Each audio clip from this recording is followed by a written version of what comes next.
नमस्कार, देवभूमि समाचार देख रहे हैं आप और मैं हूं आपके साथ प्रज्ञा मिश्रा। बुलेटिन की शुरुआत करेंगे बड़ी और अहम खबर के साथ। तो सबसे पहले बात कर लेते हैं उत्तराखंड सरकार के कैबिनेट मंत्री प्रदीप बत्रा काशीपुर पहुंचे, जहां उन्होंने नगर निगम परिसर में आयोजित सरकार जनता के द्वार कार्यक्रम में विभिन्न विकास योजनाओं का शिलान्यास और लोकार्पण किया। आपको बता दें, कार्यक्रम में जनप्रतिनिधि, प्रशासनिक अधिकारी और बड़ी संख्या में स्थानीय नागरिक मौजूद रहे। इसके बाद मंत्री ने जेल रोड स्थित निर्माणाधीन हाईटेक बहुमंजिला पार्किंग का निरीक्षण भी किया और निर्माण कार्यों की प्रगति की समीक्षा करते हुए अधिकारियों को आवश्यक दिशा निर्देश दिए। मंत्री प्रदीप बत्रा उत्तरांचल पंजाबी महासभा द्वारा आयोजित स्वागत और सम्मान समारोह में भी शामिल हुए। बाद में उन्होंने बीजेपी जिला कार्यालय पहुंचकर पार्टी पदाधिकारियों और कार्यकर्ताओं से मुलाकात की। आपको बता दें, इस दौरान उन्होंने संगठनात्मक गतिविधियों और क्षेत्र के विकास कार्यों को लेकर चर्चा की। काशीपुर नगर निगम में आना हुआ। हमारे साथ हमारे नगर निगम के मेयर दीपक बाली जी मौजूद हैं। हमारे साथ हमारे लोकप्रिय विधायक सीमा जी मौजूद हैं। यहाँ पर उपस्थित सभी पदाधिकारियों, सभी यहाँ काशीपुर के सम्मानित नागरिक उपस्थित हैं, महानुभाव उपस्थित हैं। सभी का एक बार पुनः धन्यवाद करता हूँ जो कार्यक्रम यहाँ पर उन्होंने आयोजित किया। और मैं समझता हूँ कि जिस दिन की सरकार द्वारा हर व्यक्ति को लाभ मिल रहा है और जो हमारा लक्ष्य है भारतीय जनता पार्टी का कि सरकारी योजनाओं का लाभ जो है हर व्यक्ति तक पहुँचे, तो उस पर हम लोग आगे बढ़ रहे हैं। माननीय मुख्यमंत्री पुष्कर धामी जी के नेतृत्व में लगातार पूरे प्रदेश में विकास कार्य चल रहे हैं, लोकार्पण हो रहे हैं और सभी कार्य धरातल पर लोगों को दिखाई दे रहे हैं। और मैं समझता हूँ कि चारों तरफ की विकास की जो गंगा माननीय पुष्कर सिंह धामी जी लहराई है वो अपने आप में अविरल चल रही है और मैं समझता हूँ कि सभी लोग उसका लाभ ले रहे हैं।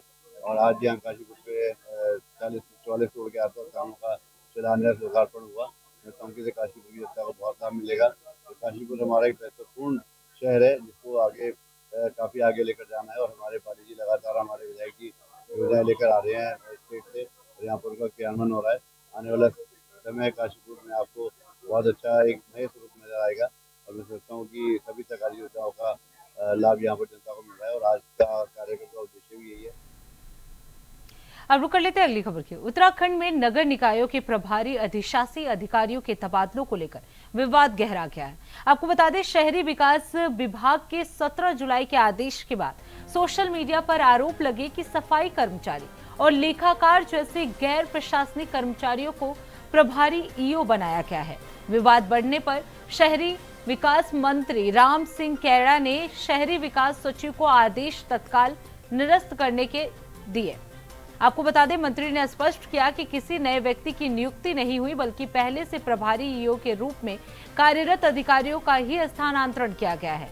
वहीं उत्तराखंड बेरोजगार संघ ने नियुक्तियों में मनमानी, वरिष्ठता की अनदेखी और नियमों के उल्लंघन का आरोप लगाते हुए निष्पक्ष समीक्षा और यूकेपीएससी के माध्यम से नियमित भर्ती की मांग उठाई है।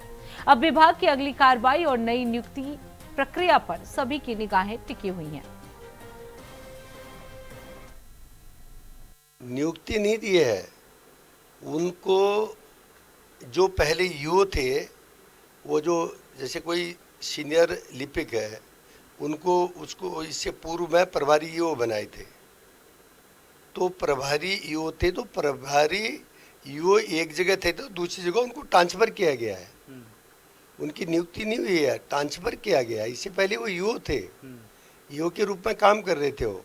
और एक भी ऐसा कोई ऐसा व्यक्ति नहीं है जिसको हमने पदोन्नति दी होगी, लेकिन जो प्रभारी ईओ के रूप में काम कर रहे थे एक जगह, दूसरी जगह उनको प्रभारी ईओ के रूप में दूसरा स्थान दिया गया था। कोई नियुक्ति का मामला नहीं है, कोई ऐसा कुछ मामला नहीं है। देखिए, जो शहरी विकास विभाग है, शहरी विकास विभाग के निदेशक जो हैं विनोद गोस्वामी, उनके द्वारा एक पत्र जारी किया गया 17 तारीख को, जिसमें जो है 34 गैर प्रशासनिक कर्मचारियों को प्रशासनिक पद जो है अधिशासी अधिकारी का उस पर नियुक्त किया गया।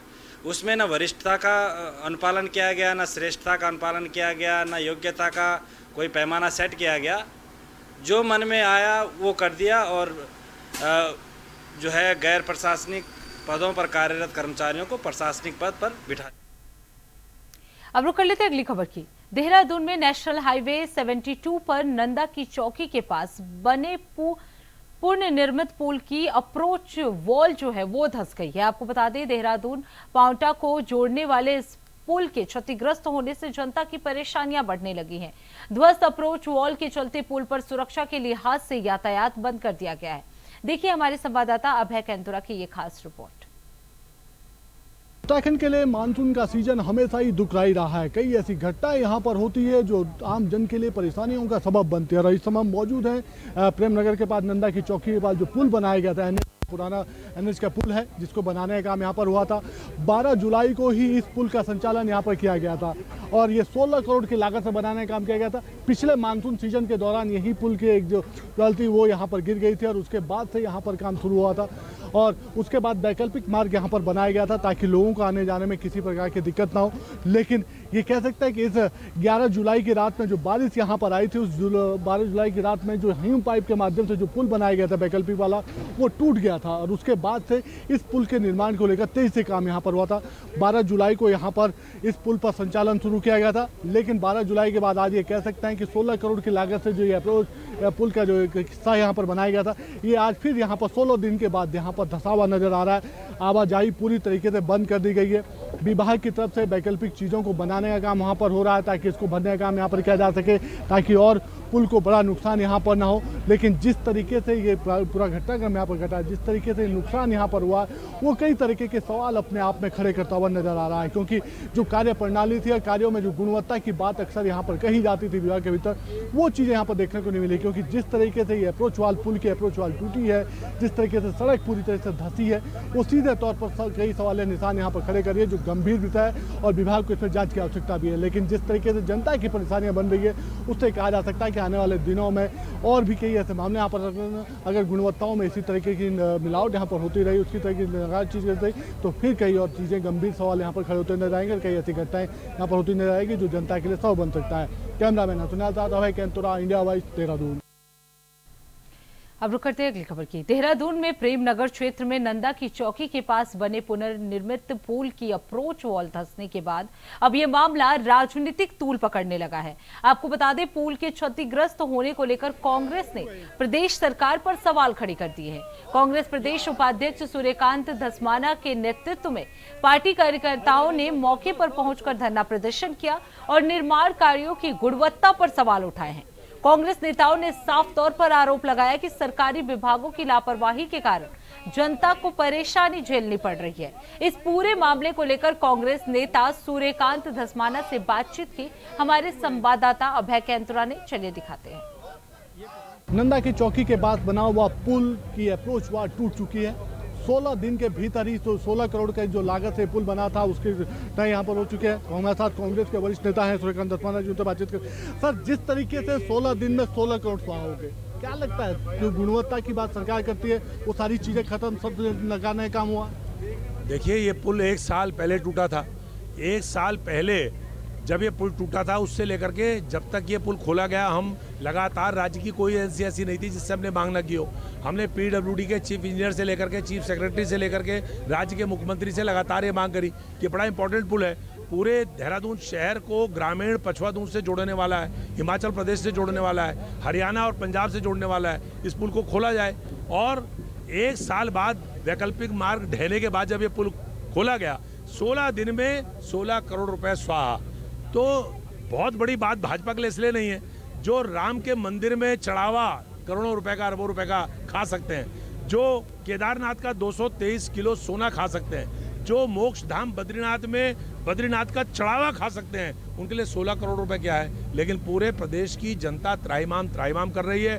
250 संपर्क मार्ग टूटे हुए हैं, कई पुलिया और पुल टूटे हुए हैं, पूरे प्रदेश के अंदर संपर्क कटा हुआ है। और अभी बरसात शुरू हुई है, अभी तो अगस्त भी नहीं आया साहब, जुलाई है ये, अभी तो अगस्त और 15 सितंबर तक हमको बरसात देखनी है। अगस्त के महीने में क्या इस प्रदेश का हाल होगा, आपदा प्रबंधन का क्या हाल है, ये आपको इससे बड़ा ज्वलंत उदाहरण नहीं मिल सकता कि 1,500 करोड़ रुपए खर्च करके जो स्मार्ट सिटी आपने बनाई है, उस सिटी के एंड पॉइंट पर जब ग्रामीण देहरादून शुरू होता है, पुल उसको जोड़ने वाला वो ध्वस्त हो गया।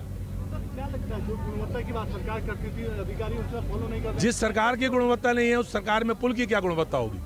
इस सरकार की गुणवत्ता देखिए आप कि पेपर लीक हो रहे हैं, इस सरकार की गुणवत्ता देखिए आप कि आबकारी में घोटाला हो रहा है। इस सरकार की गुणवत्ता देखिए आप कि खनन में घोटाला हो रहा है। इस सरकार की गुणवत्ता देखिए कि शहर के बीचों बीच बिल्कुल शहर के सबसे प्रमुख पुल वो 16 करोड़ रुपए स्वाहा हो गए। ये गुणवत्ता है। तो सरकार की महाजनों ये नगता सपनता, महान लोग जैसा कार्य करते हैं उसका अनुसरण नीचे वाले करते हैं, वही हाल है। तो इसलिए सरकार की गुणवत्ता नहीं है तो पुल की गुणवत्ता कहाँ से होगी? ये रेता बजरी खाने वाले लोग, ये सरिया ईंट सब गारा खाने वाले लोग, ये सब कुछ खा जाएंगे, पूरे प्रदेश को खा गए। बिल्कुल ये कह सकते हैं कि गुणवत्ता को लेकर जो बातचीत हम कर रहे थे वही बातचीत अब जनप्रतिनिधि भी यहाँ पर कर रहे हैं कि जिस तरीके से कार्यों में गुणवत्ता की अनदेखी यहाँ पर की गई है वो अपने आप में बड़ा सवाल है, क्योंकि विभाग लगातार गुणवत्ता की बात यहाँ पर करता था और कहता था कि जो गुणवत्ता नहीं करा जाएगा उस पर दोषियों के खिलाफ कड़ी कार्रवाई होगी। तो अब देखना ये होगा कि इस पर विभाग की जाँच किस रूप में आगे बढ़ेगी और विभाग क्या कुछ एक्शन यहाँ पर लेगा। कैमरामैन हसनैन साथ अभय कैंतुरा, इंडिया वाइस, देहरादून। देहरादून में भारी बारिश की संभावनाओं को देखते हुए राज्य सरकार ने सभी जनपदों को सतर्क रहने के निर्देश जारी किए हैं। आपको बता दें, मौसम विभाग की चेतावनी को ध्यान में रखते हुए जिला प्रशासन, पुलिस, एसडीआरएफ, एनडीआरएफ और अन्य संबंधित विभागों को सुरक्षा और राहत कार्यों के लिए पूरी तरह तैयार रहने को कहा गया है। संवेदनशील क्षेत्रों में विशेष निगरानी रखने, भूस्खलन और जल भराव संभावित स्थानों पर आवश्यक एहतियात बरतने और आपदा की स्थिति में त्वरित कार्रवाई सुनिश्चित करने के भी निर्देश दिए गए। अधिकारियों को 24 घंटे अलर्ट मोड में रहने और किसी भी आपात स्थिति से प्रभावी ढंग से निपटने के लिए कोऑर्डिनेशन बनाए रखने को भी कहा गया है। साथ ही लोगों से भी खराब मौसम के दौरान अनावश्यक यात्रा से बचने, प्रशासन द्वारा एडवाइजरी का पालन करने की भी अपील की गई है।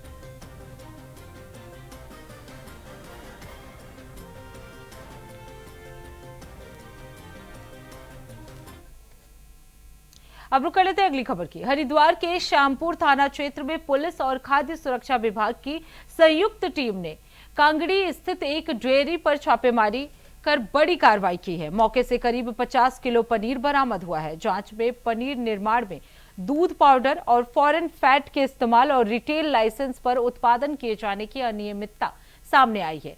आपको बता दें, टीम ने खाद्य नमूने जांच के लिए प्रयोगशाला भेज दिए गए हैं, जबकि करीब 49 किलो पनीर मौके पर ही नष्ट किया गया है। मामले में खाद्य सुरक्षा और मानक अधिनियम 2006 के तहत डेयरी संचालन और उसके भाई को नोटिस जारी किया गया है। दरअसल हमें सूचना मिली थी कि एक पनीर निर्माण इकाई चल रही है, जिसमें शिकायत के आधार पर हमारी टीम वहां पर पहुंची, जिसमें कि पुलिस, जो हमारे श्यामपुर थाने की पुलिस थी, हमारे डिप्टी कमिश्नर साहब थे, हमारी खाद्य सुरक्षा अधिकारियों की टीम थी।